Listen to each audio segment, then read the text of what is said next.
келипсиздер. Биз ушул талааны 2022-жылы отурганбыз. Ошондон бери ушу именно Лохнес сорту менен алектенебиз. Анан быйыл жазда башка сортторду, малинаны да көбөйттүк. Аларды быйыл көргөзө албайбыз, анткени быйыл эле өсүп атты. Эмки жылы эгер дагы агротур кылсаңыз буюрса, ошол талабыбызга алып барабыз. Ал жак чоң объемдуу да. Жаңы өстүрүлгөн ежевика, жаңы көчөттөр көрсөтүлдү азырчы примерно. Көрсөтүп Кооңбайке көргөздүбү? Түшүнүктүү эле болуптур да. Түшүнүктүү эле. Эми калган түшүнбөгөн эмелер болсо жаңы көчөттөр боюнча дагы отдельный урок болот. Жалпы азыр түшүм канча берип атат, канча жыл болду? Бул жер уже 4-жыл түшүм берип атат.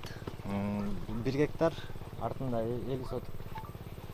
Эгер 1,5 гектарды эсептей турган болсок, күнүнө 4кө бөлүп койгонбуз, айланып тере турган. Ушул жер күнүгө 1 тонна, 1,5 тоннадан. 4кө бөлгөндө. Эгер баарын жалпы терип чыксак, анда көп эле чыгат да негизи. Канча соток гектар? Бул жер 1 гектар. Анан бунун артында, анан бул тарапта. Жок, биз быйыл эле тостук буну, проба көрөлү деп. Жарым гектар жерин тостук. Жарым гектар. Тоскон менен тоспогон айырмасы болот экен, бирок тоскон жактардыкы мөмөлөрү чоң-чоң, капкара мындай толук бышып жетилип, анан кийин эметет. Тоскон жактар жок да? Бул тарапта ажок жок ооба. Бул тозгондо. Лохнес сорту көп негизи ажок деле ала бербейт. Жок, тияктык ажок экен да. Ажок бар бекен? Ошону сурап атам да. Бизде могу тартылбаган жагына деле кирсеңиздер, ажок деле жок да негизи. Тие Алатоодо көп экен ажок. Алатоодо болбош керек эле, салкынраак эле. Жок. Бекара салкын керек да. Наоборот, салкын болуш керек. Канча терим болду азыр?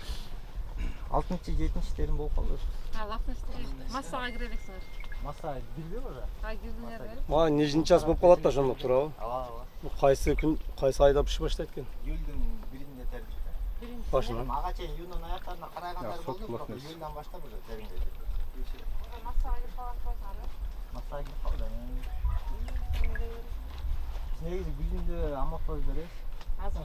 Азыркы данный моментте Могу эмен чоң түшүнчү. ошо мөмөлөрүн чоңойтуш үчүн нитрат калий беребиз да. Нитрат калий беребиз. Анан негизи урожай бышканга чейин жана зыянкечтерден обработка кылабыз 3 жолу, 4 жолу. Бул бөлмө байда атканда бере берсе болобу албайбы зыянкечтерди? Жок, ошо бышканга чейин. Мисалы основной мондой болуп күйүп калган кезге чейин беребиз, андан кийин токтотобуз да. Бышкандан баштап уже дарылардын баары токтойт, только удобрение. Эмне удобрение жанагы? Ошо нитрат калий, фосфор, азот, мазоттор беребиз. Калибрди чоңойтуп, формасын өзүнө келтирген. Ал суу менен аралаштырып через капельница бересиз. Ал через капельный беребиз. Бул жерибиз мурун арык менен болчу, быйыл эле капельный болду. Арышный болгондо канча беребиз аны? Листовой берчү. Листовой беребиз. Канча күндө бересиз? Жумасына 10 күндө бир берчү. Негизи урожайга бышканга чейин баарын берип даярдап койсо жакшы да. Бышкан кезде только суу бересиздер, тересиздер, суу бересиздер, тересиздер. Арасында через бир палив кой берип, кийинки паливде нитрат калий кой берсеңиздер болот. Азырдан. Жаңы амофозду бир эле жолу бересиңби? Ооба, күзүндө эле беребиз. 100 Күзүндө, гектарын 10 мешок беребиз. Амофозду. Эгер амофоз бербей алсак, жазында диамофоз беребиз. Жазында диамофоз? Биздики Ошого именно боло берет экен, а? Мотоблок барго? Ошо менен жүрөбүз, анан артынан амофозду чачып туруп, кайра мотоблоктун арбашына ортосуна чачасыңарбы амофозду? Же түүлөп бираз жакыныраак кылабыз бул тарапка. Именно түүлөп бербейсиңби? Именно түйнө деле эмес, бул тамыр уже терең эле да. Маларга кеткен да. Жок, бул мындай эле жайылбайт, бираз жайылат, бул терең кетет. Жок, Ошо менен жатып эле өссүң. Азамат күзүнө амофоз берсең, ата жазында баштайт эмне баштап? Күзүндө амофоз беребиз, күзүндө амофоз бербей алсак, жазда диамофоз беребиз да. Диамофоз. Жазга. Жазга. Эгер күзүндө амофоз берсеңиз, диамофоздун кереги деле жок негизи. 1 гектарга канча киши иштейт тергенге? Тергенге азыркы убакта 30 кишидей иштеп атабыз. 2 бөлүп турасыңар, же? 3кө бөлүп турабыз. Жазында Күндө бир терилип калат экен да? Жазда эме берип баштайбыз? Жазында биз буларды жана сөңгөк кезинде илгенден эле зыянкечтердин обработка кылабыз, эң эле биринчи. Анан жалбыраа чыкканда кылабыз. Анан уже гүлдөргө жакын кылабыз, анан гүлдөгөндө токтотобуз. Ошо аны сөңгөктү илгенден кийин эле анан жалбыраа чыкканда. Гүлдөгөнгө чейин берип койсоңуздар жакшы да. Анткени гүлдөгөндөн кийин эме болот. Жана арылар саңдаштырат да. Ошол кезде эгер анын чачсаңыздар, арылар качат да. Ошон үчүн баарын гүлдөгөнгө чейин берип койсоңуздар, оорудан эме болот.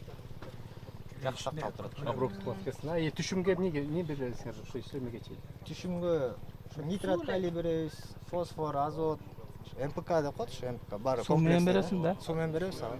Листовой берсек болот. Листовой деле берсе болот. Негизи капельный менен берген жакшыраак. Капельный эгер болбосо арык менен болсо анда эми листовой. Арышный париж. Арышный болсо листовой деле берсеңиздер болот.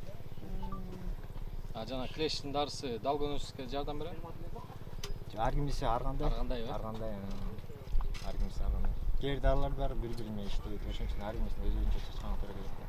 Болобуз, значит. Үндөгөнгө чейин баарын берип коет. Үндөгөнгө чейин берип койсоң. Азыр сен күнүгө тоннадан терип атабыз десең.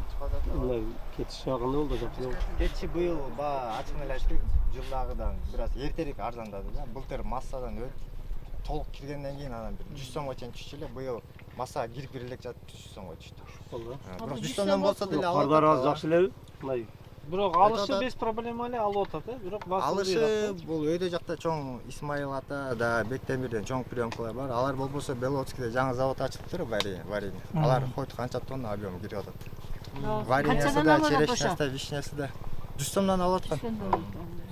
Эми алар улам баа түшкөн сайын алар деле түшөт экен завод деле.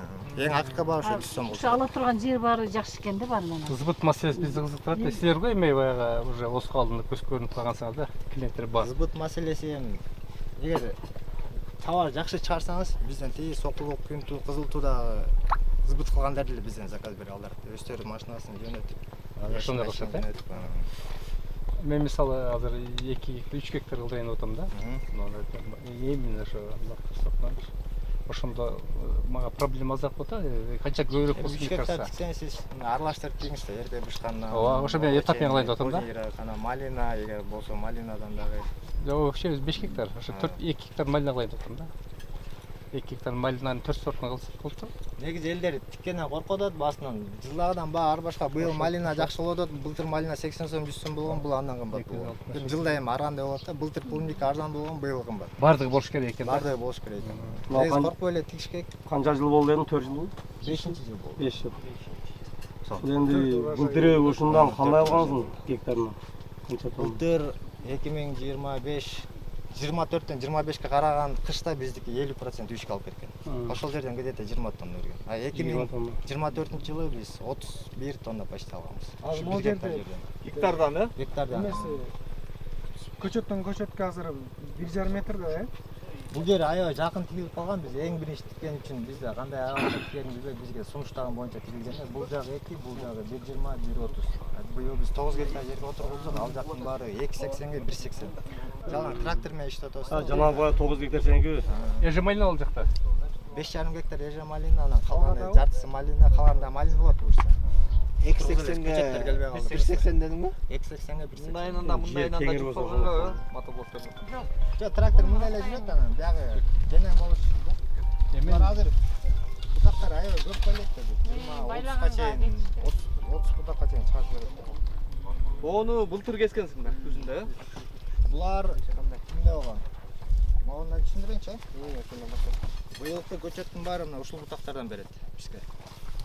Августтун бул урожай бүтөт, урожай бүткөндө эле могу бутактардын баары алып чыгарып, тазалап, бул жактын баарын фрезалап туруп, Алынат дегенде кандай кесип саласызар? эми урожай бергенден кийин кези алынат. Полный чыгат.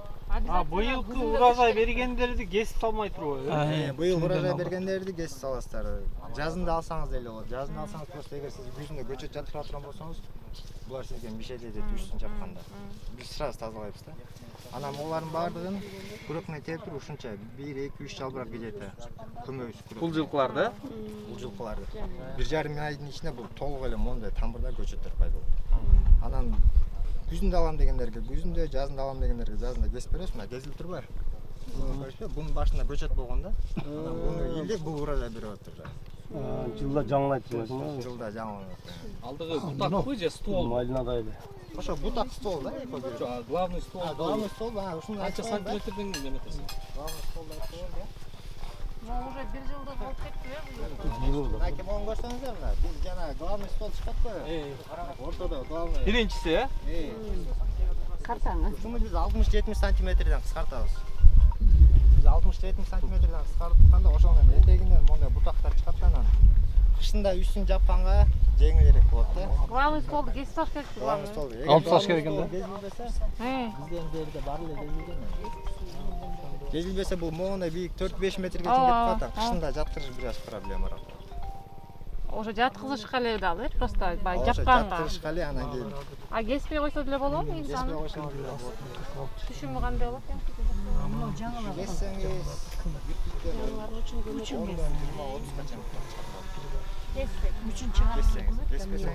Кеспей бөлек. Ана кейлер айтат. Bir түптен 4-5 эле бутак калтырыш керек. 20-30 калтырганда байласа да нөмөрсүн майдалат. Ал жөн эле сөз биз өзүбүздүн практикада жылда 20-30 бутактын баарын калтырабыз, баары байлап, баары урашат. Бизге айтып атат да, стволдун астынан где-то астын жакшы эле тазалап салып, үстүнөн калтыргыла депчи. Негизи асты жагын 20-30 сантиметр тазалап койсоңуздар жакшы да. Аба жүрүп турат. Кесип алат. Тазаланга убактыбыз деле жок, ошондо деле оорубай эле жакшы. Жок, анан просто байлаганы калибрлары кичик болуп калат, көбүрөөк байлап да атат. Андай эмес, Азыр могу арт жагындагы мына бир аз жүрсөңүздөр, көрүнүп турбайбы? Калаңдап турат. Ооба. Ошо бүт полный бутак чыгып байлап. Бул баш эле этең карасаңыз этегинде дагы ушунча бар. Ana, mынау түйгөн бутакты быйыл алып таштайбыз бу жерден. Могу жок, бул түйгөн бутактарды Ден соолугуң болсун. Ушу кыйналып кысталып иштеп тапканың майлуу сүттүү болсун. Түбөлүктүү балдарың балдары колдоно турган талап болсун. Ушу ишиңе ийгилик. Мартебең балат болсун дагы ушу немең дүйнөгө чык. Немең. Ооба. Ушу ишиң. Биз дагы сыймыктанабыз. Бизге берген окууларың биз дагы себепкер болуп аркаңан жакшы өстүрүп алайлы биз дагы. Рахмат балам. Жамгыр менен жерге көрөт, бата менен элге көрөт деп сен дагы көгөрүп атактуу бизнесмен, агробизнесмен бол. Мындан да жакшы. Могу жерден контейнерлерге сала салбайлы, берейин алып койгондар. Сен контейнерлерди салатайын деп келдиң беле? Жакшы кылдың. Бул алып кеткен дагынан. Крештер ошоны бирөөнү чагып берейик. Тияктан жер варенье болсун. Эместек болот. Алып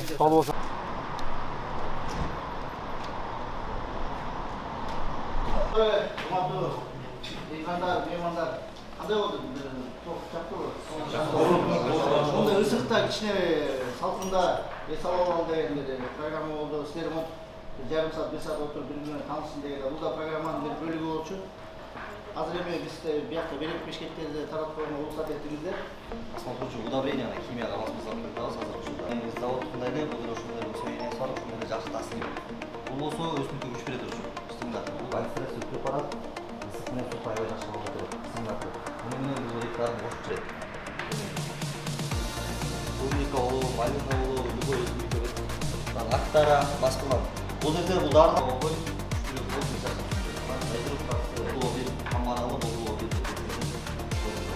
Мапар жалган жок. Азыр бияка толкунда, бизде толкунда ошондо да берсе болот. Анан жалбыракка дагы берсе болот. И жанагы мөмө байларда бул 100 миллиграммын 10 литрге аралаштырып мындай ким алыстан келди. Эң алыс. Жалаптан мен келдим Москвадан. Москвадан келгендер, Менен алып келип айтып келди. Москвадан Андан кийин биз Жалалабадтан келдик экеде. токтогул. Тамырдан берсеңиз да болот. Муну тамырдан берсеңиз да болот. Корневойда жалбырактан да берсеңиз болот. Негизи тамырдан жакшыраак болот. Дегенimiz бизге көтөрүп бул жерде мынакей органический вещество, например, фульвиновый кислота, оксидированный фульвиновый кислота. Бул деген сиздин азыр жаңы отурсаңыз, жаңы салдарыңыз болсо, жердин астына шылак болуп катып калган ардын баары. Москвадан келген мына эме болуп, могу жерде желиштик жанагындай ранний сортторго сертификат, ранний сорттор керек болсо беребиз да. Анан мондай руткат. Бул жанагы руткат отуруп атканда тамырларды чылап туруп берип коесуңар да. Бул эме алыстан келгенибиз үчүн бул руткат болсо мыкты прическаңыз үчүн беребиз. Бизден жакын жерден келет да. Адрес номерлермен айрылып, ушул жерге барып, ушул жерде толкандагы маалымат алып, көмөктөсөңүз болот. Эгерде тиляле болуп турган болсо, аны жазам берет да. 15 миллиграмм. 15 миллиграмм. 15 миллиграмм. Бул жана агростайлы 2000 сомго. 2000 сомго жанагы каалаган продукцияңызды алып кетет да. Азыр бересиз. Химия чачылып атпайбы, дарычы. Именно куртка чачылып турган дарылардан. Любой дарыны чачкандан кийин 15 күндөн повтор кыласыздар.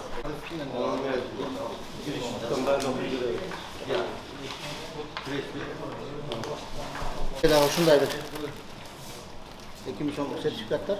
Агростайлды билесиңер да, Пучкада жайгашкан. Эмеге адресин унутуп коем, жанагы эмеге трубкага салып коем. Каалаган продукцияңызды алып кетсеңер болот да. Аке.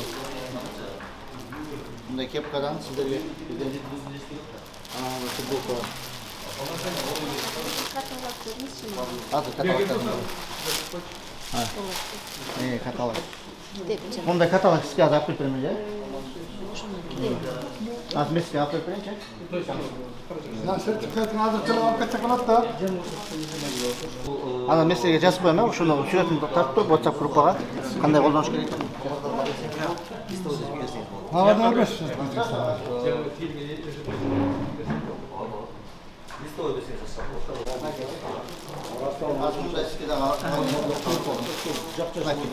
Bunu жанагы отургузуп аткандачы. Отургузуп атканда тамырга алып берсеңиздер, соң болот. Өчүп тамырга түшкөндө.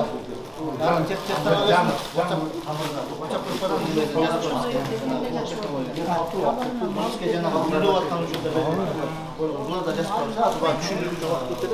Көй бир го. Полностью каталогда. Мынауга да балса болобу, эгип атканда. Жок, бул эмеге түшүндүрүп берем, WhatsApp группага. Ону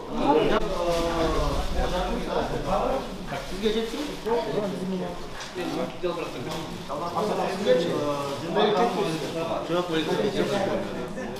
Бул кепка.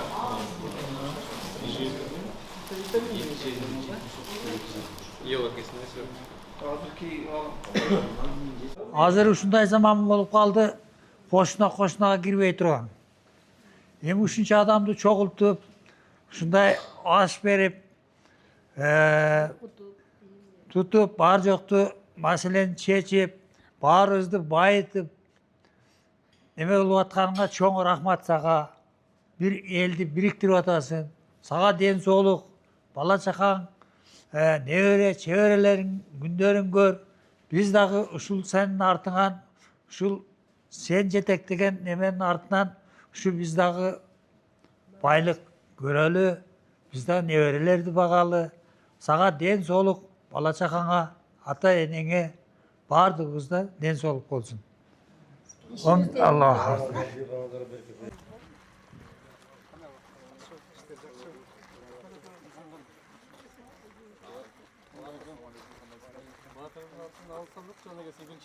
Hoş келипсиңер, туугандар. Бизди анча-мынчаңар тааныйт окшойсуңар, көрүп жүргөн. Биз да блог жүргүзөбүз, баягы өзүбүз кылып аткан ишти элге жашырбай эле айтып беребиз. Полный эмне болуп атат, ашыкта кетип атабы, кайсы нерсени жасаганда кандай результат чыгып атат, бөлүшүп турабыз. Instagram, TikTok, YouTube бардык эле каналдарда барбыз. Анан бул Аязбай экөөбүз сен кылып аткан ишиңе көп кызыгат элдер, мага чалышат. Bir агротур кылалы, көрсөтүп бер дегенден эшик ачык дедим. Биз эми Рахмат. үйрөнсүн элдер. Баягы кыргызбыз аз элебиз да биз өзүбүз жебейбиз. В основном экспортко кетиребиз. Анан пейилди кенен коюп, бири-бирибизге билгенибизди үйрөтө берсек бул пайдасы эле тиет. Өзүбүздүн экономикабыз көтөрүлөт дегендей. Анан кээ бирлер бар, барсаң ачык эле айткысы келбейт. Мындай убактым жок, башка депчи. Анан мен кээде баягы адамдарга платный агроконсультация кылып берем. Себеби убактым жок да. Бул эми 3 гектар жерде оңой эмес да, билесиңер. Ар бир рабочийге акча төлөп бересиң, ошого айтам. Эгерде 1-2 саат убактымды бөлүп бергенге макул болсоңор, мен акчасын айтам. 5000 деп койгом. Төлөсөңөр мен башынан баштап до конца айтып берем. Дейм да. Анан кээ бирлер келип алып кетип атышат баягы. Өзүнүн убактысын сыйлап, бирөөнүкүн сыйлаган адамдар келет, түшүнүктүү адамдарчы. Анан кээ бирлер тарынат. Сен акчага байлап коюпсуң, андай мындай депчи. Орус башка мамлекеттин элдери ачык эле айтат, мен убактым жок, убактымга неме кылыш үчүн акча төлөп бергиле депчи. Убакыт эң баалуу да. Ошо анан азыр сиз кандай кылып көрүп келатасыңар? По порядку эле. Бана мыканга келдик, агеттиктик. Убакыт өткөч, убакыт учканбуш. Сенден дальше дагы 2 коллега бар. Ким Алмаз Байкеге дагы? Алмаз Байкеге анан Тополуктан да көрсөтөйүн деп атам. Азыр көрөбүз азыр. Кандай болот? Мындай, в принципе, окшош эле болуш керек бардыгыбыздыкы эле. Кубанова менен тиги Азаматтык окшош эле экен. Эжибика жагынан окшош эле. Эми болгону мен ушул жерден баштай берсем анда баягы мен элдерге агро курс өтүп аткандай эле кылып түшүндүрүп берейин. Бул жерде анча мынча мен байкашымча дыйканчылык менен аралашып жүргөндөр деле бар окшойт, Анан баягы неме деп коет го, даватка чыкканда көп айтылат ушул сөз. Билимди дейт, текебер адам анан уялчак адам кабыл албайт дейт да. Ошол себептен билсеңер дагы, балким билбеген жерлериңер бар, ошол жерлерди мындай айтып койсом, ашыкча болбосун дегенин оюм айтып атам да. Дыйканчылыкты баштасаңар туугандар, менин лично оюм эң биринчи условияны создавать этип алгыла. Себеби поляда иштеш оңой эмес. Ысык суук болгондо мен азыр үйдө кирип алып, кондиционердин астында жатам да. Себеби невозможно бул жакта иштешчи. Таң атпай турабыз 4-тө. Саат 11ге чейин жакшы иштейсиң. Андан кийин 4-5 саат уктайсың да, анан кечки салкын менен чыгып туруп иштейсиң. Ошондо эффективный болот. Анан ысыкта деле кыйналып жүрө бериштин кереги жок. Условияны создавать этип эле колдон келсе бул жакты мен рабочийлерге неме кылып койгом, 2 комната, двухъярусный кроваттарды кылып. Бул сөзсүз керек, азыр любой рабочий чакырсаң айтат, мага условия керек дейт. Холодильник, кухня бар бул жерге коюп койгом, өздөрү кирип, колдонуп ишти кыла берет. Трансформатор өзүбүздүкү убагында 600 000 сомго примерно барган. 3-4 айда жасап беришкен. Азыркы күндө где-то 1 миллиондон өтүп кетти дейт, ушундай эле 100 киловаттык трансформатор. Бирок ошондо деле коюп бериши бир аз кыйыныраак болуп атат дейт да, себеби баягы мамлекетте суу аз болуп атат, ал бул деген сөздөр чыгып кетип атыптыр анан. Байкап көрөсүңөр, светиңер, сууңар өзүңөрдүкү болсо жакшы да, көз каранды болбойсуңар. Скважина меники, элдердики, азаматтыкы, Кубанованыкы деле неме, жанагындай арык менен суу карышат. Арыктан чогултуп алып, анан суу карышат. А биздики болсо только скважина. Светке ошон үчүн мен напрямую байлангам да. Кээде свет өчүп калат, айла жок, генератор наркотиктерди иштетебиз, бирок бара-бара ойлоп атам, жанагындай солнечный панельге эле өтөт окшойбуз. Себеби бул светке ишеништери 100% болбой калды азыр. Ушундай бир аз условияны создавать этип алганбыз. Негизи мына немелер болбойт, бетон. Билесиңер да, айдоо жерге не разрешен. Мен келген кишилерге түшүндүрүп айтып, бул жер баягындай сортировка алган учурларга керек деп койганбыз. Бул жак ушундай, анда дальше өтүп кете берели бул жака, по порядку айтып.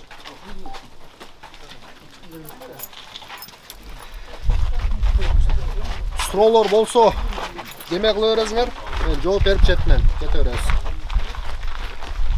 Айткандай, бул жерде шпалера, темир, наркотиктерди сатабыз, базар баасы эмес, бул баягы базардан ылдыйраак баада.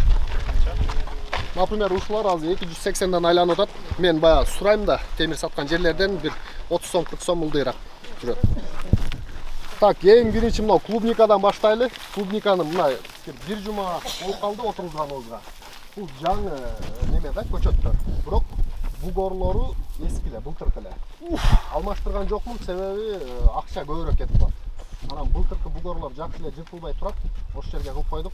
1-2 күн ичинде мына курап калгандарды кесип, суу пулдарын берип атабыз. Жаңылар атып чыгат түбүнөнчү. Бир Кудайым буйруса 1-2 жумада вдруг келип калсаңар, бул жер жапжашыл болуп, сон болушулар. Бул быйыл тигилди. Бир жума болду тигилгенине. Мен өзү ушундай методду колдоном да. Шамалдысайда да ушундай экен. Нөмөнү алам эмки жылы. Жазда апрелдин 20-сында башталды быйыл. 1 ай берет да. Нөмөнү алам дагы эле жылы ыргы төрүп туруп башка көчөт отургузам. Себеби кийинки жылга калтырсаң калибры майдаланат, ору жанагындай трипс наркотиктин баары жабышат. Жөн эле баягы жайы менен сугарып чыгасың да. Бул ыргы төрүп туруп жаңысын кылсаң жакшы. А буну болсо отуруп туруш керек экен да. Ооба, жаңы кылган жакшы. А мына саманды кече арпа чапты да мына соседчи. Анан арзан берем алып койбойсуң дегенден алып төшөп койдук. Бунун себеби мына бугорлорун жапыс көрдүңөрбү, ручной жасалган. Анан ошого нөмөлөр жерге түшүп калып атат да, топуракка ылай болуп жаан чачындачы. Кыйналбаш үчүн муну төшөп койдук.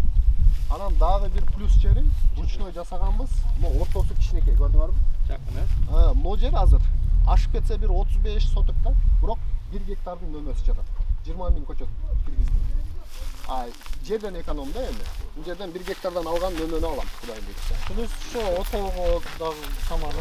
Неме ото 100% деп айтпайм, бирок бир аз чыгат, көп эмес.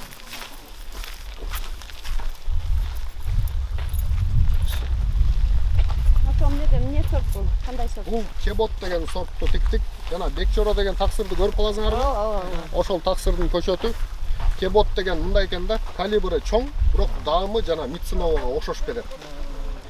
Эки жагынан плюсу бар экен. Кебот. Так, бул жер жүзүм бакты кылып койдук, мына жаңы көчөттөр быйыл эле отургузулуп жатыр. Булар өсүп, эт жагы уже жарымына жетип калды. Азыр терилип калгандагысында бирок потенциалын көрүп атасыңар да. Жана 20 килограмм берет деген ушуларда. Бул бир аз майдараак болот кушкандар деле. Эми ушул менен эле айырмасы бул Лохнес кийинкиси. Бул Лохтей. Булар Лохнес. Но байкасаңар Лохтей жүзүмгө окшоп мындай. Бир өсөт да. Бросит тапат го жанагындай ошондой болуп өсөт. А булар болсо мындай бирден болот, мындай болот. Жалгыздан. Ушудан эле билсеңер болот. Кээ биркилер алдап ушул көчөттөрдү сатып берет Лохтейдичи. Лохтей майдараак болуп калат бир аз. Баасын түшүрүп берет жана экспортерлорчу. Ошого колдон келишинче летний сорт тиксеңер Лохнес тиккен эле жакшы. Так, анча-мунча арасынан таап калсаңар, жесеңер болот. Жакшы бышкан. Жем дегендер жеп көргүлө, даамын жей бересиңер. Бул жерлер аз терилип калды, өйдөрөк да бар. Муну айта кетейин, ортосун байкасаңар чөп жок. Таптаза турганын себеби буларын алып салдым уже. Буну алып салдым, себеби терил башталды да. Элдер дебелеп атып, чалынып, карасам жүзөт атат да. Анан алып койдум. Бул бирок өтө сонун окат экен. Бул жазында тиккен, жапкан үстүн. Кече жакында 2-3 күндө алып койдум. Мына чөп жок, таптаза. Бул кийинки жылга да чыдайт да эми. 5500 сом болот. Узуну 200, туурасы 180. Мындай немези мешок эле окшош байкасаңар. Болгону ультрафиолет өткөзбөйт экен дагы, анан сууну да 100% өткөзбөйт экен. Бирок бир аз өткөзөт. Ошонусу жакшы экен. Жер ным болуп, соң турат, уларны сакталды.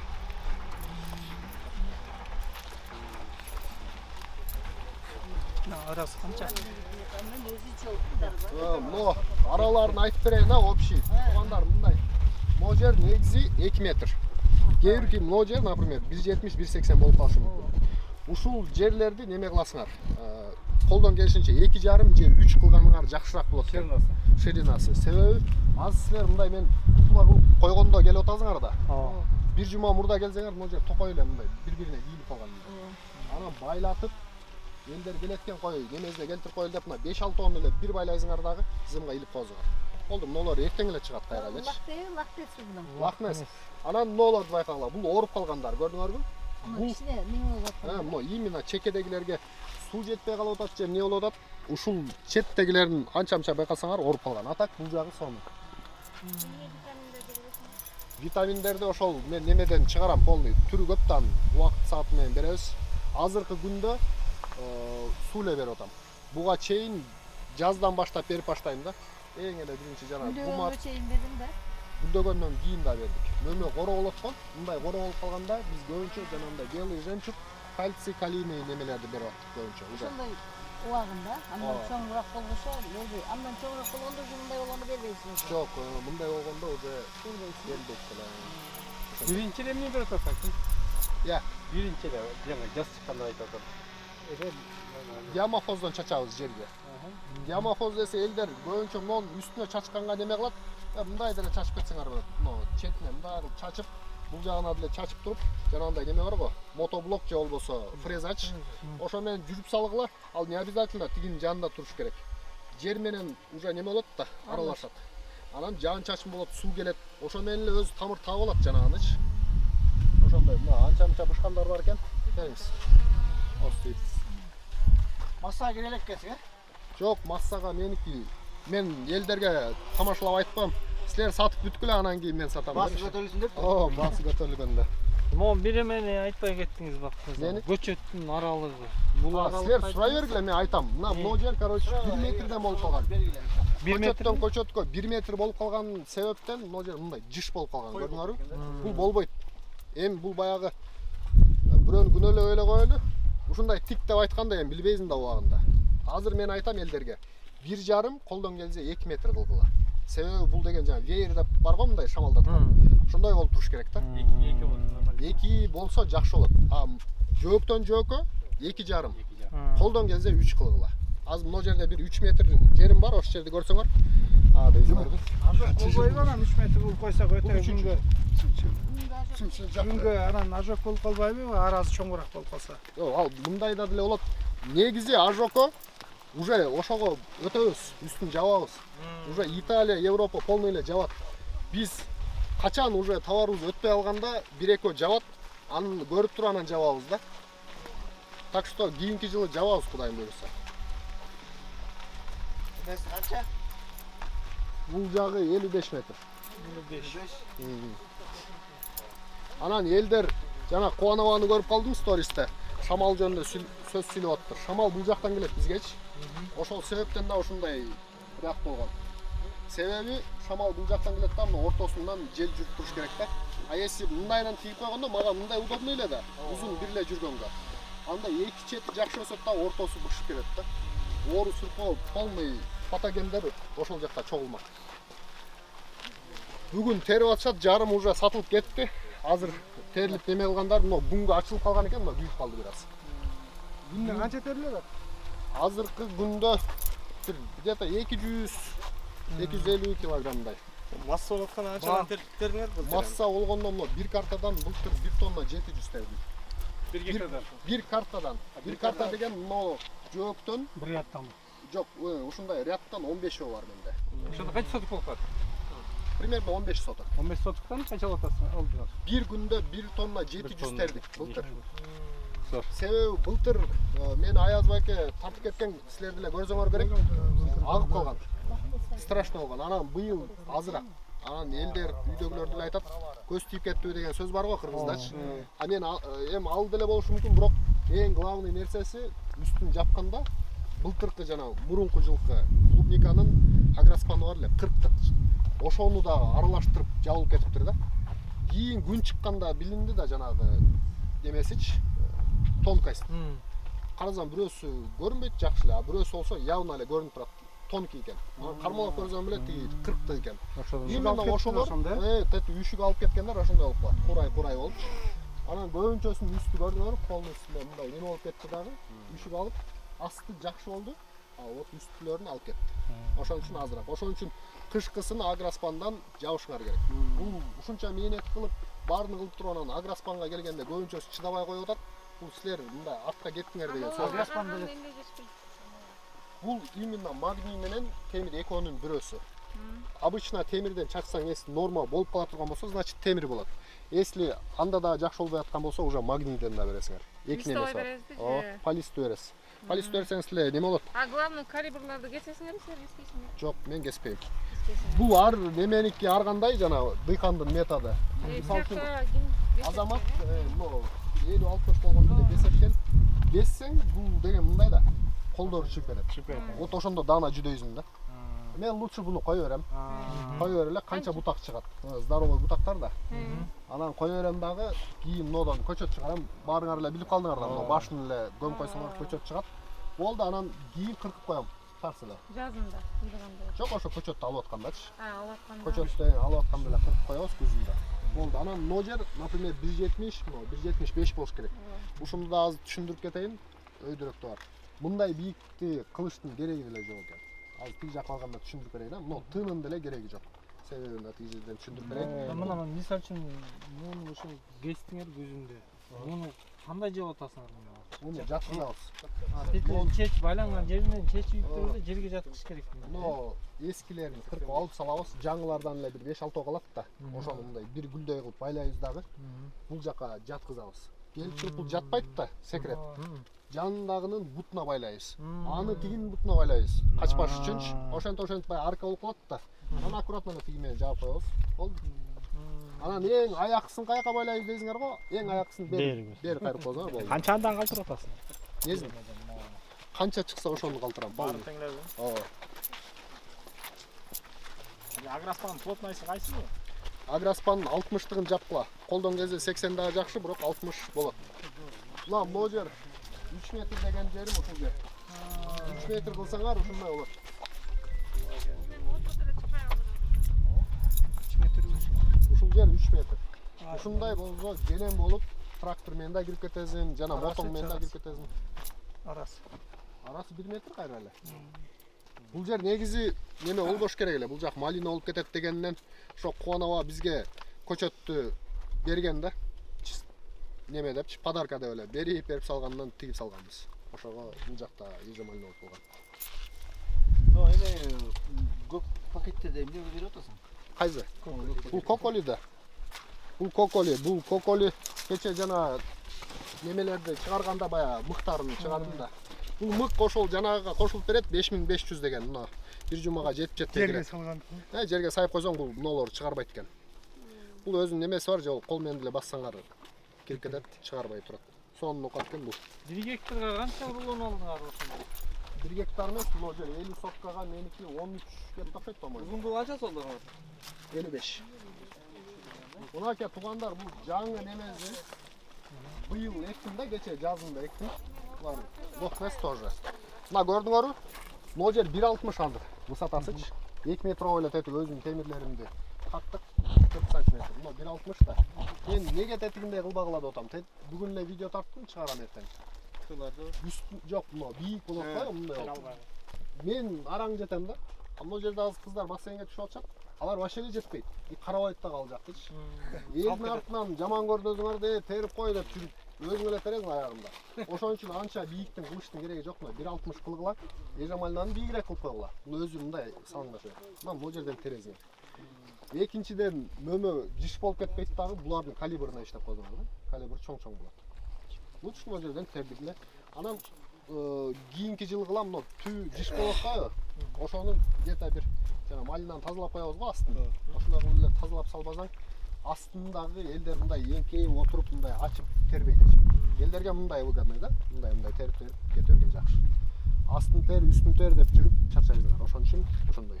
Мына эки полоса жетет. Нолор бир аз өскөндө эле нолорду азыр бириктиребиз дагы. Байлайбыз. Болду.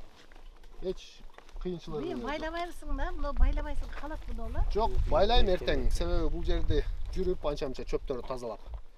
Неме кылыш үчүн биз байлайбыз. Мындай эле чогултуп элечи, бир кылып. Эле байлайсың, мөмө кармабайт да. Жок, бул кийинки жылы берет. Биринчи жылы байлап эле Күздө кайта түшүрүп, жанагы адрашма менен жаап коесуң. Ооба. Адрашмалар жана чөпү, Аграспан. абыты деген. Аграспан деген материал өйдө жакта бар, көрсөтүп коем. Но немени көңүл бургула, эң биринчи шпалеранын основнойуну атка тарттырып койсоңор жакшыраак. Могу жерге мындай стойка кылыш ал болбогон окат экен. Себеби арык болсо деле капельный озот деле могу жер мында. Могу жыглат по-любому. Мону атка тарттырасыңар. Болду. Могу жерге казык койгонбуз, тет жерде казык. Жерден өйдө 1.60 бул өзү жерге канча кирет? 2 метрликтер Ооба, 2 метрлик болот. Мына ортосу жөн эле неме кылып койсуңар. 40 сантиметрден кагып койсоңор, бул баягы зым качпаш үчүн эле болду. Эми но меникин карасаңар, бир аз баягы жип тартып кылган үчүн ушундай аккуратный болуп атат. Кээ биркилердикин көрсөңөр, эми эптеп иш кыла турган болсоңор, результаты деле ошондой эле болот. Кичине көңүл буруп баягындай кылып койсоңор, трактор менен свободно кирип чыгасыңар. Тергенге удобный, жапканга удобный. Аразы 2 метр. Бул жер 2 метр. Бул жазында отургузулган көчөт болот а? Ооба, бул почти майларда отургуздум. Кечигип калдым. Бул жер малина бар эле. Анан баягы севооборот деп койчу эле. Сепоборот, ошо малина бар жерге эже малина тигесиңер же клубника тигесиңер. Малинанын ордуна кайта малина тикпегиле, башка сорттучу. Билбей каласыңар. Эки окшош эле болупчу. Тиги чыга берет. Азыр малина чыккан жылуу эле салып атабыз, ошо менен барып чыкпай калат. Мындан быйыл көчөттү алса болобу, болбойбу? Болот, бирок нежелательно. Нежелательно. Себеби сиз же тамырга иштешиңиз керек, же көчөт алышыңыз керек. Тамырга жакшы иштеп койсоңуз, кийинки жылы жакшы мөмө аласыз, жиш аласыз. Көбүнчө адамдар мындай да 100 неме алат дагы, көчөт алат, көбөйтүп алам. Айтып атам, тууганым, сен убакыттан уттуруп атасың, наркың толком жакшы иштебей атасың. Кичине акчаңды сарптоо дагы көчөт эле алып кой. Не кыласың, 2 жылын кетирип. 2 жылда адан көп акча таба аласың. Мына жүзүңдөрүм байкасаңар, бизге байлап калышып почти. Былтыр тигеле, Кудайым буйрса, эмки жылы мына жер жап-жашыл болот. Бөлөкөй калат. Бөлөкөй үчүн кылганбыз. Ушундай малина, эже малинанын немесине сугарыла берет, ошого атайын ушундай кылганбыз.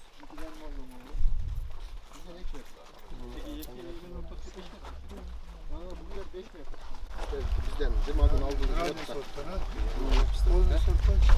Малина. Ошо малинаны айтып берейин эми. Малина эми барыңарды көрүп жүргөн полька палана сорттору бул.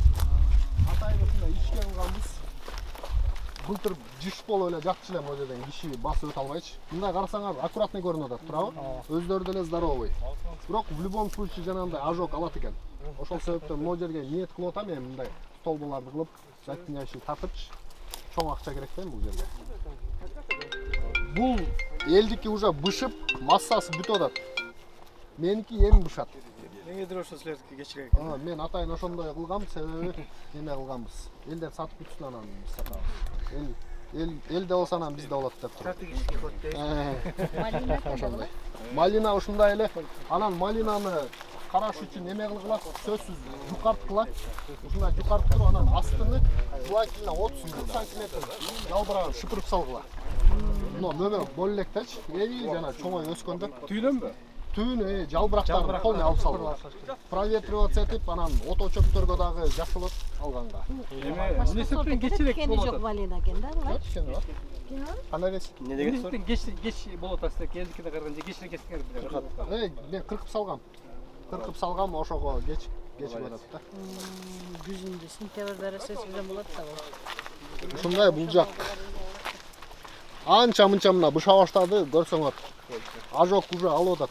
Кече неме чачтык буга, белый жемчуг деген. Эмнеге каршы?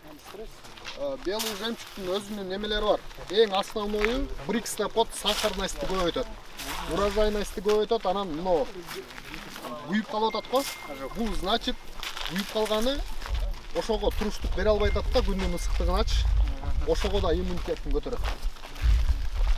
Анын кермашит дегени бар. Бирок кермашити калбай калыптыр, азыр экоземляника деген эле чачып атам. Белый жемчуг дедиң, Тугандар бүгүн агро тур менен элдер келиптир биздин поляга. Билгенибиз менен өзүбүз кылып аткан жумуштарды кенен айтып берип жүрөбүз. Бул жерде бэкстейдж кылып тартып атат бизди. Ушундай экен эми. Эгерде силер да келем дей турган болсоңор, эшик ачык, келе бересиңер. Кеп блок тартып туруш керек, дыйкан болом десеңер. Бул да малина нерсе эле. Бул тракторду өзүм алдым эле. Буну да ээсине берем деп чыгарып атам. 208 пробег менен келген. Азыр 270 болуп калды. Янмар тиш-пиш полный өзүнүн родною. Мен спринтерим да бар. Бирок спринтериме караганда бунун состояниясы жакшыраак. От алганы, жүрүшү. Мен башка мындан кичинекей жана 13 ат заказ берип койдум да. Бул 26,5 аттын күчү. Баасы канча? Бул 7000ге келген, ошо өзүнүн баасына берем. Азыр демеси пробеги 270. Бая трактор саткан жерлерде 1,5 миңден кеми жок экен. Азыч. Анан если вдруг да жакшы трактор дегенде. Баары топтон алып койбойлубу? Малинанын чоң калибры бар деген адамдар үчүн. Бул кайсы сорт дедиң? Бул Пшехиба деген ранний сорт. Но арасынан тандап алып жеп көргүлө. Жепеттир азыр эле. Аякка калганда майдаланат го, Но кыздар да аз бассейнге келгенде жешет. Кейинен мен айтам, менде иштеп аткан кишилерге калганынча жегиле депчи. Дамы жакшы. Кээ бар, жамандай берет. Сол бойт ал эле бул эле деп. Жакшы бышканы, жакшы эле. Алла разы болсун, жакшы дамы. Аш болсун. Жок, жаппайсыңар. Ранний сорт да. Ранний сорт. Селектеле. Ошону көбү билбейт да, эмнеге бербей атат деп эле. Буну калтырып коебуз, кийинки жылы мөмө теребиз ушудан. Быйылкы берген? Быйыл мына монолор, эски жалбырактар. Алар жок, өзү эле билинет. Уже бүтүп атат. Бул интенсивно немеге чейин берди ушу. Бир жума болуп калды да, уже спак кетти. Ага чейин ушул 5 эле жооп калган да, калган көчөт кылып саткан. Анан бул жерде калды эле. Бул деле сатылган негизи. Ал бала өзү Москвада болуп калып, айке неме кылып туруңуз дегенден калтырып койгон. Анан азыр келип саттабыз. Буну жанагы торт жасаган кондитерскийлерчи өтө спрос жакшы да буга. Анан 450-420дан көт калып калды. Жакшы экен. Мындай да тугандар. Палананы тиктиңер, долгоиграющий дейт да, элдер ойлойт. Көп ала беребиз депчи. Көп ала берип келип кетет да. Ошонун потенциалын 1,5 айда берип салат. И баасы бул эртең масса болгондо 150-120га чейин түшүп калат, приемчиктер түшүрөт. Анан акчасын эсептеп көрдүк. Например, Нооруздан кийин ачабыз үстүн, ачып туруп анан илип койдук. Дегенде повторный морозы деген бар. Келип туруп бир талкалап кете турган болсо, мындай паласа уруп кетет. Үшүк, кээ бир жерде урбай, вот ошолор куш кармайт, жанагылар үшүп алгандар жок. Анан ошол жылы 300-400 болот да. Койт канча гектар тикпесин, себеби жок да мөмө. Анан ошон үчүн бул силердин ниетиңерге жараша экен да, мына жерде турган кишилерчи. Элдик болуп атабы, силердики деле болот. Например, 100 сомдон сатсаңар деле актайт өзүнө. Себеби 20 килограмм, мейли 15 килограмм берсин. 100 сомдон эсептесеңер 1,5 миң сом бир түп берип атат да. Бул минимум эсептеп атам. А так эртең 10 күндөн кийин көтөрүлөт, бул 300дөн болот. 400 сомго чейин бар. Так что коркпой жериңер болсо кыла бергиле, жанагындай үйүндө отуруп алып өзү кылбаган кишилерди көп уга бергиле. Алар өздөрү кылбайт, сени да кылдырбайт да. Шунда мотивация бар ойларыңда. Баягы бирөөнү эле угуп деме кыла бергендер да, силер көрдүңөр го баягы немеде эл Методикасы ар кандай экен, көргөндөн кийин уже башкача.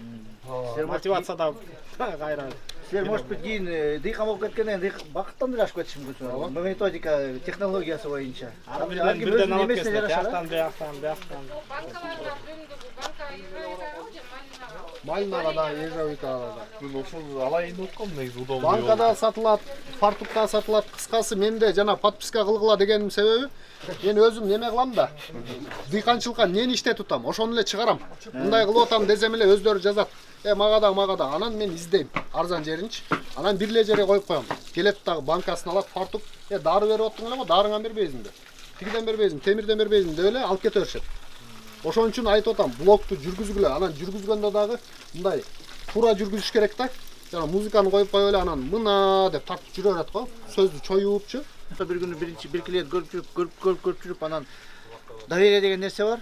Кимге доверие этет, который киши өзүнүн жүзүн көрсөтүп, өзү айтып берип, специалист катары өзү сүйлөп берип атса, ошого адам кайрылат да. Мындай жөн эле сатам десе эле чуть-чуть тастара жүрүп калат. Суроолоруңар барбы я дагы бакытка суроолоруңар болсо? Ичине эс болуп калды бакытчына ачык айтканда. Эртеден бери мондай күндү сыгымдар. Күнү сыкта. Өзүм да уялып атам, кишилер мынча кишини чогултуп мондай ысыктар берип алыпчы. Бирок эми айла жок болот. Бул ушундай ысыкта келгениңер эң туура болду. Себеби ушундай ысыкта иштегенге даярмынбы деген суроону бергиле эми өзүңөргөчү. Эгерде даяр болсоңор, анда давай смело. Эсе чото иштейм деген киши даяр болуш керек да. Жок, азыр мына жерде 30 оңор турсаңар, бир 10 уже задний берип атат. Мындай ысыкта жүрүш. Ооба, себеби мындай да, биздики бүтөт. Бүткөндөн кийин жана экспортерлор сыйпалап калышат, таппайчы. А силер всегда көл бизден кийин болот, чүйдөн кийин. Анан ошондо силер только кымбат менен иштеп калып атасыңар да. Азыр клубникадан да жыргап атасыңар, эртең ежемально алса адан да жыргайсыңар. Анан силерде перепад температура деген бар. Биздикинде ожог болбойт. Жаап турат. Кыскасы силер азыр баштап калсаңар, силер каймагын жейсиңер да. Көчөтүн да сатасыңар. Сиз, например, тиксеңиз жана жерден жып айдап калсаңыз, соседиңиз сурайт да берчи көчөтүн. Тууганыңыз сурайт, ошентип эле айыл апа алып берет. Анан айтат, бактылуу болотуга барсаң, ошол жерде көп дейт. Бир эле фура кирет, толтуруп бересиңер. Иш боло берет. Силерге жыргал экен. Ар бириңерге 20 сотуктан алып берсеңер бизге. Жер бөлүп беречи. Болsun, geleceğin gen bolsun. Elge kançalık kalasan Allah talım sana ошончо берекесин берсин. Şu nevere çevreme de ошондой geleceğin ошондой эме болsun. Elge de buyursun, sağa da buyursun. Şu жакшылыкта өнөсө бер. Рахмат балам. Oğlum, bars bir önü böyle almayın. Koşup öptürсеңер. Кудайым буйруса, келечекте дагы неме кылабыз. Биякта жүзүм өсүп калат, шокой заморозкасы коюп калат, буйруса дагы келесиз сага. Болду. Алай. Интерген атын жазып коет го бияка.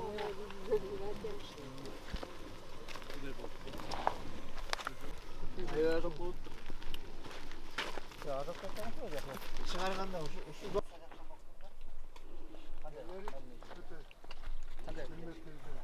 составкада бул жакта эмелер жыгач эшикке салышат да. Силерде болсо мисалы могу эмеге пластмасса эшик экен да.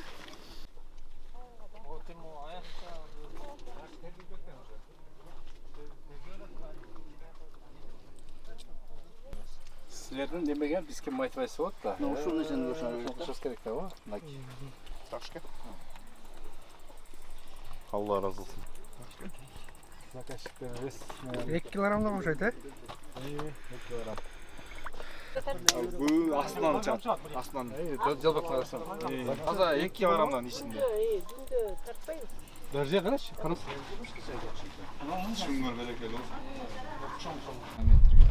Андан да көп болду. Навестерди ушуп кетти. Жок, буларды өзүм малина калгам. Жакта малина бар. Азыр алкалык көрсөтөм ошол. Булар 310, 330 сом.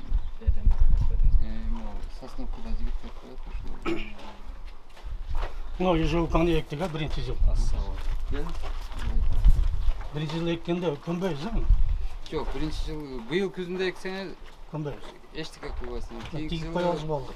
Көп эле удобрение бериштин эле кереги жок. Кийинки жылы уже суу карас, суу. Ушунда көнбөйбүз. Чөң карайсыз обязательно. Анан сууну эч калтырбасаңыз болду. Анан жериңизге байланыштуу. Жериңиз семиз барыппы.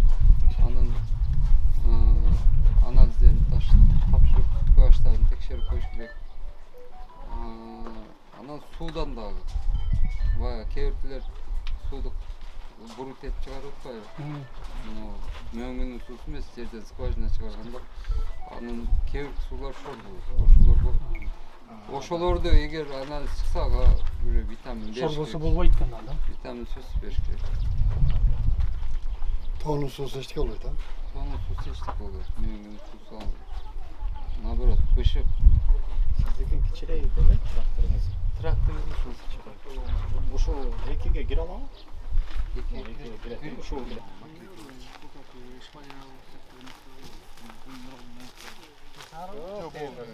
Наклейкалар.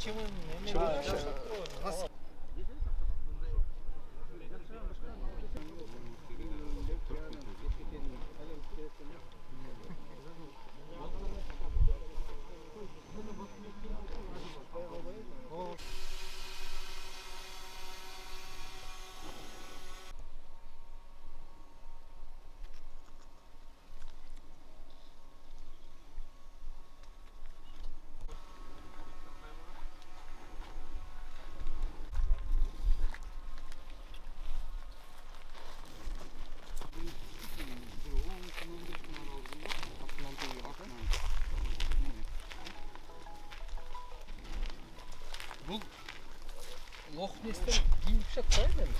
Лохтей. 10 күндүк айырмасы да. 10 күн 15 күндүк айырмасы. Сен саткандар болгон, башка болгон, адашкандар болгон. Мына өзүңүздөр мына уже Лохнес.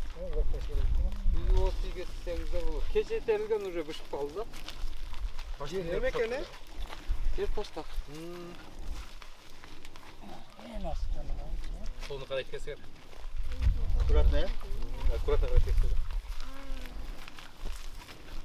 Өткөнүздөрдө көрөсүз бар, түзүндө өткөн аябай жакшы бар, транспортабельный. Алып келген. Транспортабельный да. Бunda Лохнес негизи транспортабельный жакшы. Лохтейден көрү Лохнес экшери экен дедиңиз, Лохтей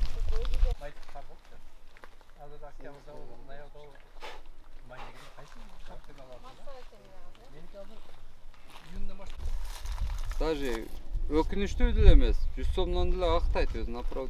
Алган киши жок бүгүнчү. Ушу жылдай жок болот. Бүгүнкү күнү ошондой. Ушул күнү Силерге андай болсо бизге тем более ушуну копта. Ошол үчүн да даяр болуш керек экен да. Ошол үчүн көбөйтүш керек экен. Ошон үчүн көбөйтүп, холодильник даярдап койсоңуз өзүңүзгө ыңгайлуу болот да. Алып келген товарыңызды киргизе бересиз. Клиент келсе алып барып сата бересиз. Анан малина тууралуу Пшихиба деген сорт бар, ошону жакшы деп атышат. Ранний сорт дейт. Ранний сорт. Ал деле күзгө чейин берет, бирок биринчи поток эрип пишет. Мына мен тиккен сорт 3,5 гектарга чыкты азыр. Энра Садира деген сорт. Ушу экөөнү кылышым керек. Сорт Энра Садира деген сорт азыр кирип калибрлерин көрөсүз. Аябай чоң. Анан бул Ажокадагы баягы туруштук берет экен. Иммунитет күчтүү экен. Иммунитет күчтүү. Анан суукка туруштук берет. характеристикасын окусаңыздар, мен орусча билбейм да болбосун. Анан биз максат эле көчөт сатып коюш эмес. Эртең айтасыңар да Алмаз көчөт сатты, өзү малына кылып алыптыр депчи. Ошону ойлонуш керек экен да. Анан бирок негизи өтө көп эмес. 1 гектардан же меники өтө эле көп да 3,5 гектар. Мен азыр анда меники азыр 2 гектар бөлүп койгом да. 50 соттукта 4 сот кылсам анда малинаны. Ооба. Получается ушундай кылган дурус. Малинага азыр аябай спрос көп болуп атат. Баасы жакшы болуп атат. Баасы жакшы болуп атат. Ошолордон 10 күн, 15 күн эптеп. 10 күн, 10 күн. Жаңы башталды. Башталыптыр да. Мыкандар, Жок, неме. Алатоо. Антонов канча? 6 терим дедин. Антоновко даже башталды экен ошо. Мына бирден берип атып кошот. Анық кечир экен ата. Меники уже пиктен өттү да азыр.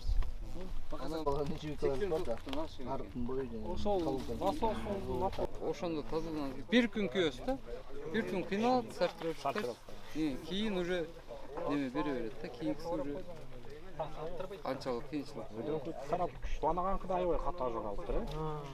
Бактыкы да ажок алыптыр. Азамат менен сиздики ажок болот.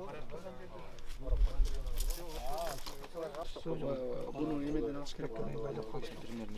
Ne ошентиш керек. Воздух туага атат. Бүт баарын лигироп калып койсом. Ага берет. Жок дегенде мана бир ряттар 4-5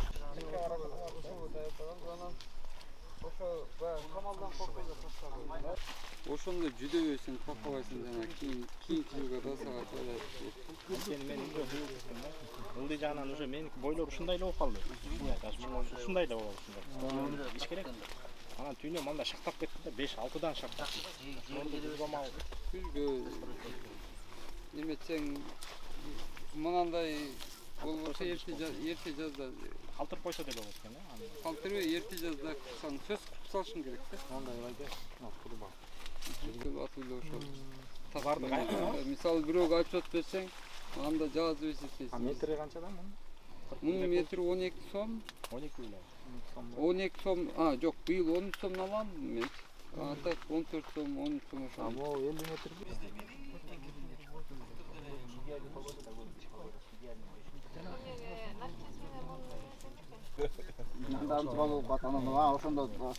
Ошондо айырмай алабыз.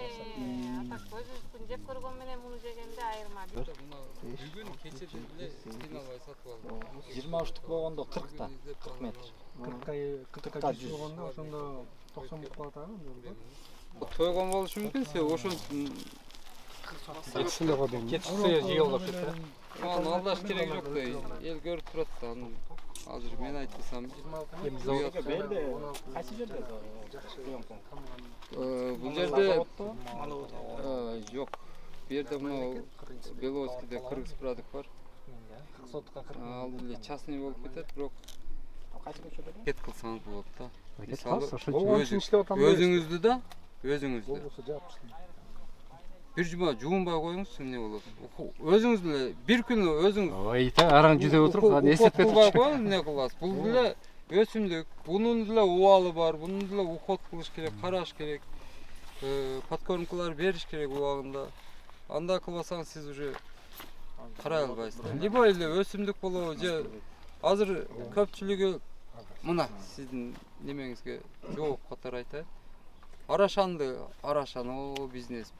Канчасы кылып алып, мисалы, канчалага күйгөнүн билбедим, канчалаган долларга алып алып, койлорду, кочкорлорду сата албай жүрүшөт. Бул базар. Же калпы, арашан болуп кетти.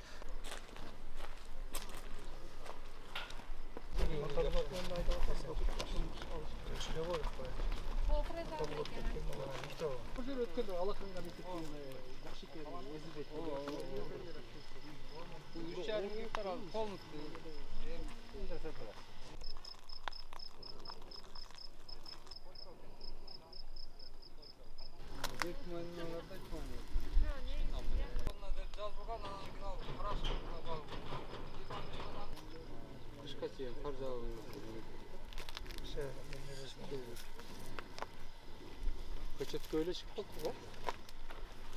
Проскоп уже телефон тешбеш. Могу араларынан айдагандар өлүп калгандар уже. Булар калды.